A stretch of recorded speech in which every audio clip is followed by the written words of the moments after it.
오늘 본문 말씀은 약자들을 위한 법, 가난한 사람들을 위해 제정된 율법이 기록되어 있습니다. 사실은 이 신명기 곳곳에 오늘 본문과 같은 약자들을 향한, 이웃들을 향한 가르침이 나타나 있는 것을 보게 되는데요. 오늘 본문은 우리 신앙과 삶에 적용해야 할 부분이 참 많다고 생각되어집니다. 함께 말씀을 살펴보면서 은혜를 나누기 원합니다. 10절부터 11절 제가 한번 다시 읽어보겠습니다. 내 이웃에게 무엇을 구워줄 때에 너는 그의 집에 들어가서 전당물을 취하지 말고 너는 밖에 서 있고 내게 꾸는 자가 전당물을 밖으로 가지고 나와서 내게 줄 것이라. 이 빚을 받으러 온 사람이 빚진 자의 집에 들어가게 되면 이렇게 생각하게 될 것입니다. 이렇게 물건들을 보면서 야, 저게 참 값나가는 물건 같다. 저걸 가져가면 내가 이 빚을 받을 수 있겠다. 나는 저것이 좋으니 저걸 가져감으로 나는 빚을 청산하겠다라고 생각하고 실제로 행동에 옮기게 되겠죠. 내가 판단하게 되는 것입니다. 그러니 하나님은 말씀하시는 것입니다. 네가 판단하지 말아라. 너의 빚 너가 받기 위해서 움직이거나 액션하지 말아라 라고 말씀하시고, 더 나아가서는 그 빚진 자, 빚을 이제 내야 되는 자의 사생활, 그의 정말 가장 은밀한 공간까지는 보호해 줘야 함을 주님께서 말씀해 주시는 것입니다. 내가 비록 가난해서 그가 돈을 빌렸을지라도 그 빚진 자의 사적인 영역과 가장 은밀하고 가장 프라이빗한 곳까지는 침범당해서는 안 된다는 것입니다. 인간의 존엄성을, 그의 그 권리를 지켜주어야 한다라고 말씀하시는, 그 인생들을 존중하시는 하나님의 마음을 발견하게 되는 것이죠. 그렇다면 이런 질문이 나올 수 있습니다. 아니, 내가 그의 집에 들어가야 제대로 뭔가를 좀 보고 그 빚 청산받을 것을 가져오지 않겠습니까? 내가 거기서 보지 못하면 손해볼 수 있지 않습니까? 빚 갚을 수 있는 좋은 물건 있고 비싼 물건 있는데 그거 숨겨두면서 없다고 말하면 어떡합니까? 라고 우리가 질문할 수 있잖아요. 그럼 하나님이 12절부터 13절에 이렇게 답을 주고 계시는 겁니다. 함께 우리가 20장 12절 13절을 같이 읽어보겠습니다. 시작. 그가 가난한 자이면 너는 그의 전당물을 가지고 자지 말고 해질 때에 그 전당물을 반드시 그에게 돌려줄 것이라. 그리하면 그가 그 옷을 입고 자며 너를 위하여 축복하리니 그 일이 내 하나님 여호와 앞에서 내 공의로움이 되리라. 당시 전당물 중에 제일 인기 있던 품목은 겉옷이었습니다.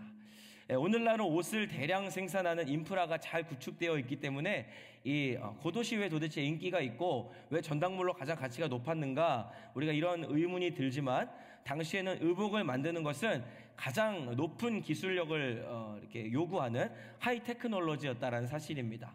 그래서 대다수의 사람들이 겉옷이라는 게, 아니 옷 자체가 사실 몇 벌 없었습니다. 요셉의 형들이 요셉을 시기했던 이유 중에 여러 가지가 있겠지만 그 중에 하나가 있다면 그에게만 이 채색 옷이 허락되었기 때문이죠. 옷은 그만큼 특별하고 귀한 가치를 지니고 있습니다. 사람들이 잘 때 그 겉옷을 펼쳐서 이불 삼아 잠을 자기도 했다는 거죠. 그러니 이 겉옷을 빼앗아 가면 밤에 잠을 쉽게 자야 되는 것입니다. 그러니 이 겉옷을 얼마나 중요한 것으로 하나님께서 여기고 그 겉옷만큼은 다시 돌려줘라라고 말씀하시는지 우리가 알게 됩니다. 여기서도 역시나 이 인간의 존엄성, 가장 기본적이고 최소한의 권리를 염두에 두고 계시는 하나님의 마음을 우리가 알 수 있게 되는 것이죠. 아까 던져두었던 질문의 답이 이 13절에 나와 있습니다. 정말 하나님, 내가 빚 받을 거 못 받으면, 그 빚 청산하지 못하면 내 손해는 어떻게 합니까? 라고 하는 그 13절 마지막에 주님께서 뭐라고 말씀하십니까? 네가 그렇게 행하면 그것이 내 하나님 여호와 앞에서 너의 공의로움이 될 것이다. 하나님, 빚을 받으러 갔는데 내가 들어가서 못 보게 하시면 손해볼 수 있지 않습니까? 겉옷을 담보로 받아왔는데 다시 돌려주라고요? 그것 가지고 야반도주하면 어떡합니까? 하나님 그럼 뭐라고 말씀하십니까? 걱정하지 마. 내 하나님 여호와가 다 기억하고 있잖아. 그 일이 너의 공의로움이 될 것이야. 네가 그 빚진 자, 연약한 자를 가혹하지 않게 또 너그럽게 상대방의 존엄성을 지켜주면서 네가 행동한다면 그것을 하나님이 기억할 거야. 하나님께서 그것을 의롭게 여겨주실 것이다 말씀하시는 거죠. 네가 하나님을 기억한다면 하나님도 너를 기억할 것이다 라고 말씀해주고 계시다라는 사실입니다. 사랑하는 성도 여러분, 저와 여러분은 재판관이 아닙니다. 우리는 누구입니까? 우리는 재판관이 아니라 청지기입니다. 우리 전부가 다 하나님께 빚진 인생입니다. 우리 중에 하나님께 꾸어준 인생은 아무도 없습니다. 그렇다면 우리의 이웃을 대하는 모습, 그렇게 사랑하시는, 그렇게 많은 염두와 관심을 두고 계시는 그 하나님의 마음이 담긴 내 이웃, 그 이웃을 대하는 우리의 모습 또한 빚받으러 온 사람처럼 그 사람을 대하는 모습 안 된다는 거예요. 기세등등한 모습, 한번 내가 오늘 큰 소리 치러 왔다는 모습보다는 빚진 자의 모습으로 나아가야 한다는 것입니다. 실제로는 내가 꾸어줬을지 모릅니다. 내가 빚을 받아야 되는 사람이고 그 빚 청산해야 되는 사람으로 그 사람 앞에 설 수 있을지 모릅니다. 내가 누군가에게는 인정받아야 되고 감사를 받아야 되고 보응을 받아야 될 입장에 서 있을지 모르겠습니다. 그러나 주님은 내가 정말 그러할지라도, 저와 여러분이 정말 그러할지라도 그 자리에 서면 한 번 더 낮아져서, 한 번 더 겸손하여져서 빚진 자의 모습으로, 내가 빚을 내주었지만 내가 빚진 자처럼 하나님께 내가 빚졌기 때문에 내가 그 사람 앞에서도 빚진 자의 모습으로 나아가는 것을 주님 기뻐하신다는 거예요. 그 한 번의 허리 숙임을 주님이 오래오래도록 기억하여 주실 것입니다. 우리에게 주신 모든 것 우리의 것 아니고 하나님의 것입니다. 그것이 젊음이든 그것이 은사이든 재물이든 하나님의 것이기에 지혜롭게 사용해야 우리가 복을 받습니다. 하나님이 기뻐하실 만한 방법으로 나에게 주신 것을 경영해야 합니다. 그것이 하나님이 영광 받으시는 길이고 우리가 하나님께 기억되고 인정받는 방법인 줄로 믿습니다. 간절히 바라기는 이 새벽을 깨우며 나아가는 우리 킨자님의 모든 성도님들이 이러한 너그러움과 이러한 지혜로 충만하여져서 하나님 말씀에 순종하는 성경의 사람들, 하나님이 기억해 주시는 한 사람, 그 복된 사람 다 되실 수 있기를 주님의 이름으로 축복합니다. 14절 보겠습니다. 곤궁하고 비난한 분꾼은 너희 형제든지 내 땅 성문 안에 우거하는 객이든지 그를 학대하지 말지니라. 구약 학자들의 연구에 따르면 이 곤궁하고 비난한 품꾼은 그 당시 일용직 노동자들, 정규직이 아닌 사람들을 의미한다고 합니다. 이 신명기 14장에 보면은 이미 노예나 그 종들에 대한 법이 존재하고 있습니다. 그런데 지금 또 주님께서 품꾼을 말씀하시는 거죠. 이들은 그 노예들보다, 그 종들보다 더 못한 계층이었다는 거예요. 종들은 그나마 어떻습니까? 정규직입니다. 그 종들의 먹고 사는 문제가 누구에게 달려 있습니까? 주인이 그 종은 무조건 책임져야 되는 거예요. 그 종 책임지지 못하면 내보내줘야 됩니다. 자유민이 되게 해줘야 합니다. 그러니 이 종들은요, 주인에게 어쨌든 간에 녹봉을 먹고 살기 때문에 품꾼들보다는 형편이 훨씬 더 좋았다는 거죠. 그런데 이 품꾼들은 어때요? 정규직이 아니라 비정규직입니다.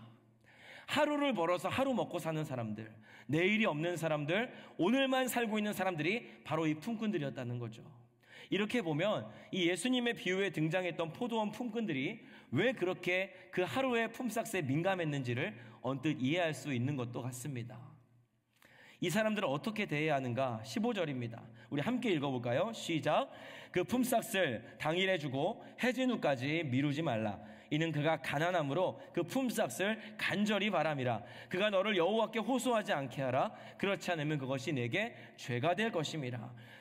여러분, 하루 품삯으로 자신의 생계를, 자기 가정을 꾸려나가는 이들에게 그 품삯 다음날로 연기하거나 가족이 기다리는 그 해진 후의 시간까지 미루지 말라는 겁니다. 그러함으로 그 가난한 사람들, 가장 연약한 자들의 마음이 낙심된다면, 그들이 고통스러워진다면 그거 하나님이 보시고 참지 않겠다라는 겁니다. 진노하신다라는 거예요.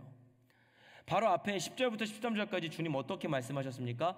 가난한 사람들 선대하면 기억해 주신다, 의롭게 여겨주신다 말씀하셨습니다. 그런데 가난한 사람을 선대하지 않고 학대하면 어떻게 돼요? 슬프게 하면 어떻게 됩니까? 진노하신다라는 겁니다. 그것이 죄가 된다는 겁니다. 사랑하는 성도 여러분, 우리 주변에 있는 가난한 자들, 연약한 자들 있죠. 그들을 지금 내가 어떻게 대하고 있는가? 나는 나보다 연약한 사람들 어떻게 대하고 있는가? 바로 그것이 저와 여러분의 신앙을 대변해 줄 것입니다. 저와 여러분의 신앙을 그 삶이, 그 행동이 설명해 줄 것입니다. 저와 여러분 어떤 신앙을 가지고 있습니까? 오늘 이 말씀, 이 본문의 말씀이 저와 여러분의 그 중심을 찔러 쪼개가지고 성령께서 우리의 신앙을 좀 조명해 주셔가지고 그 말씀으로, 이 말씀으로 우리를 가르쳐 주셔서 우리가 이 말씀 앞에서 우리의 믿음을 점검하고 우리가 돌이켜야 될 것 있다면 돌이키는 시간, 회개하는 시간, 성령의 지도와 인도하심을 받아 순종하며 실천하는 삶으로 나아갈 수 있게 되기를 다시 한번 주님의 이름으로 축복합니다. 17절 보겠습니다. 너는 객이나 고아의 송사를 억울하게 하지 말며 과부의 옷을 전당 잡지 말라. 고아, 객, 과부, 이 사람들 다 어떤 사람들이죠? 다 연약한 사람들입니다. 쉽게 말하면요, 뒷배가 없는 사람들, 백 없는 사람들입니다. 백이 없습니다. 그런데 하나님은요, 이들을 볼 때 이렇게 말씀하신다는 거예요. 내가 고아와 객과 과부의 백이다. 그들 뒤에 내가 있다라고 주님 말씀하시는 거죠. 마태복음 25장 35절부터 40절에 예수님께서 이렇게 말씀하셨습니다. 내가 줄일 때에 너희가 먹을 것을 주었고, 목마를 때에 마시게 하였고, 나그네 되었을 때 영접했고, 헐벗었을 때 옷을 입혔고, 병들었을 때 돌보았고, 옥에 갇혔을 때 와서 보았느니라. 그러니까 이제 의인들이 대답을 합니다. 이에 의인들이 대답하여 이르되 주여, 우리가 어느 때에 주께서 줄인 것을 보고 음식을 대접했고 목마르신 것 보고 마시게 하였나이까? 어느 때 나그네 되신 것을 보고 영접하였으며 헐벗으신 것을 보고 옷 입혔나이까? 어느 때에 병드신 것이나 옥에 갇힌 것을 보고 가서 배웠나이까 하리니, 임금이 대답하여 이르시되 내가 진실로 너희에게 이르노니 너희가 여기 내 형제 중에 지극히 작은 자 하나에게 한 것이 곧 내게 한 것이니라 하시고. 여러분, 이 연약한 자, 지극히 작은 자 뒤에 누가 있어요? 임금이 계셔요. 우리 주님이 계십니다. 지극히 작은 자 하나에게 한 것이 곧 누구에게 한 것이라고요? 나에게 한 것이다. 주님께 한 것이라고 말씀하지 않습니까? 그래서 우리가 사람을 볼 때 여러분 이렇게 말합니다. 저 사람 어떤 사람이라 아는 사람이야. 저 사람 누구 자식이야. 누구 부모야. 저 사람 뒤에 저런 백이 있어. 저 사람 어떤 사람이랑 연관 있고 친분이 있어. 저 사람 뒤에 힘 있는 사람이 있대. 그러면 우리가 어떻게 하죠? 함부로 하지 못할 것입니다. 그런데 아무도 그 뒤에 없다고 생각한다면 그 사람을 상대적으로 하대하고 홀대하게 됩니다. 그런데 그때 우리가 그렇게 연약해 보이는 자가 내 눈앞에 있을 때, 함께 신앙생활하고 함께 사회에서 살아갈 때 그리스도인들은 어떻게 생각해야 되는 겁니까? 아니야, 저 사람 뒤에 세상 어떤 권력자보다 크고 권세 있는 임금이 계셔. 하나님이 그 뒤에 계셔. 하나님이 저 사람의 백이야. 그러니 함부로 대해서는 안 돼. 우리는 이렇게 생각할 수 있어야 합니다. 여러분, 특별히 가난한 사람들, 연약한 자들 대할 때 머릿속으로 이렇게 생각하셔야 돼요. 하나님이 저 뒤에 백으로 계시지. 그러니까 내가 하나님한테 잘 보이기 위해서라도 저들을 잘 챙겨줘야 된다. 여러분, 좀 지혜롭게 우리가 생각할 수 있어야 되는 것이죠. 아멘이십니까? 우리도 다 이렇게 연약한 자들 아닙니까? 우리 뒤에 누구 있어요? 세상에 어떤 권세자들이 있습니까? 우리도 다 하나님밖에 백이 없잖아요. 그렇다면 상대방도 동일하게 그렇다라는 것입니다. 저 뒤에 하나님이 계시는구나. 저 뒤에 임금이 계시는구나. 내가 더 저 사람에게 선대하고 존대해야겠다. 그렇죠. 18절에 너는 애굽에서 종되었던 일과 내 하나님 여호와께서 너를 거기서 속량하신 것을 기억하라. 이스라엘 백성들 노예였잖아요. 그들도 똑같이 백없던 사람들이었으나 하나님이 그들의 백 되어주심으로 그들도 마찬가지로 값없이 속량받고 건짐받게 되었던 건 아닙니까? 저와 여러분도 마찬가지라는 겁니다. 19절입니다. 내가 밭에서 곡식을 벨 때에 그 한 뭇을 밭에 잊어버렸거든. 다시 가서 가져오지 말고 나그네와 고아와 과부를 위하여 남겨두라.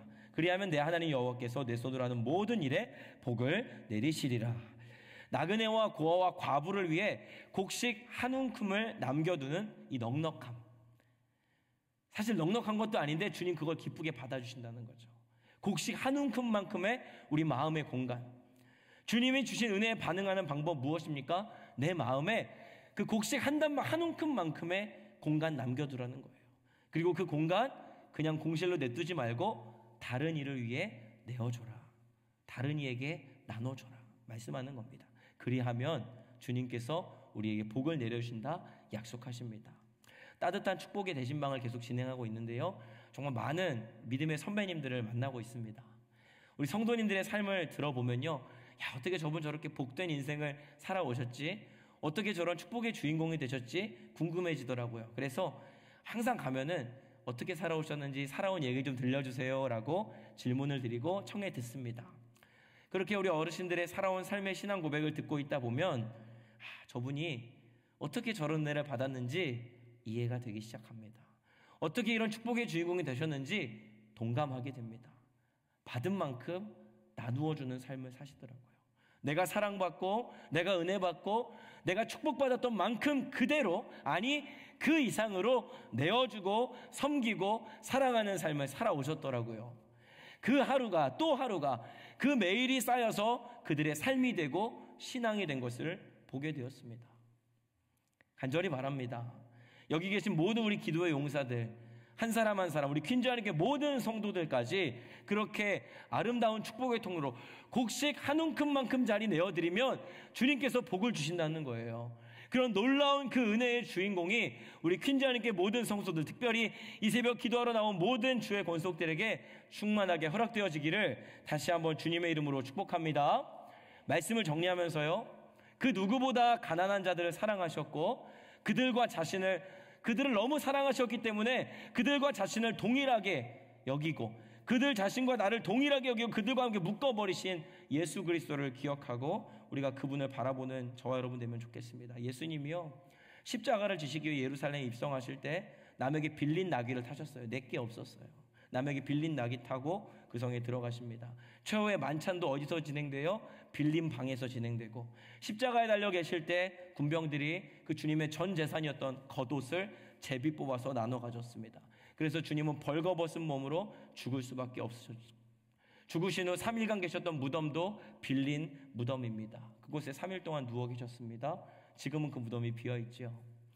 이 땅을 살아가셨던 모든 시간 동안 우리 주님은 집이라는 걸 소유하신 적이 없습니다. 머리 둘 곳 없는 가난한 삶을 살아가셨습니다. 왜 그러셨습니까? 한번 흉내내고 싶어서, 서민 체험하고 싶어서? 아닙니다. 가난한 사람들을 사랑하셨기 때문입니다.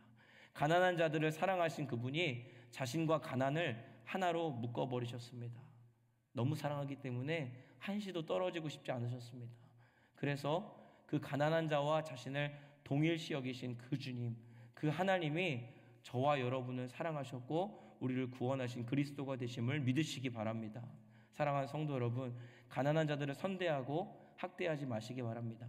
가난한 자를 학대하는 것은 곧 그들과 동일시 되신 우리 주님을 학대하는 것과 같습니다. 주님이 바울에게 말씀하셨습니다. 너 왜 나를 핍박하느냐?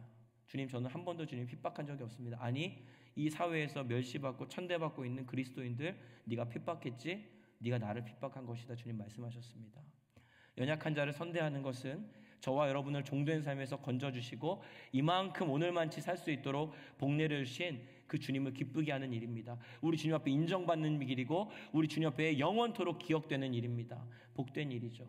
저 천국에서 하나님 나라 누릴 것을 자랑하는 삶이 되기보다 이 땅에서 곡식 한 움큼만큼의 공간이지만 나의 이웃에게 그 공간을 내어주고 연약한 자들, 눈물 흘리는 자들에게 그 곡식 나눠주면서 내 삶 속에서 작은 천국, 하나님 나라를 아름답게 세워감으로 우리 주님께는 인정받고 기쁨이 되는 삶, 그리고 그분이 주신 은혜와 축복으로 다른 이들에게도 덕을 끼치는 복된 우리 퀸즈하니께 모든 성도들, 기도의 사람들 되시기를 다시 한번 주님의 이름으로 축복합니다.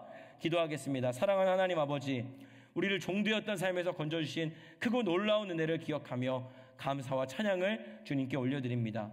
우리 주변의 이웃들, 가난하고 연약하고 눈물 흘리는 자들, 병든 자들, 방황하며 광야를 걷고 있는 자들에게 깊은 관심을 가지고 그들을 사랑하는 우리가 되게 하여 주옵소서. 그들이 쉴만한 그 한 움큼의 공간을 내어주며 섬길 수 있는 저희가 될 수 있도록 주님 우리의 마음을 넉넉하게 하여 주시고 가난한 자를 사랑하셨던 주 예수 그리스도가 우리 마음의 임금, 우리 마음의 주인 되어 우리를 다스려 주옵소서. 모든 것 주님께 감사드리며 예수 그리스도 이름으로 기도합니다. 아멘.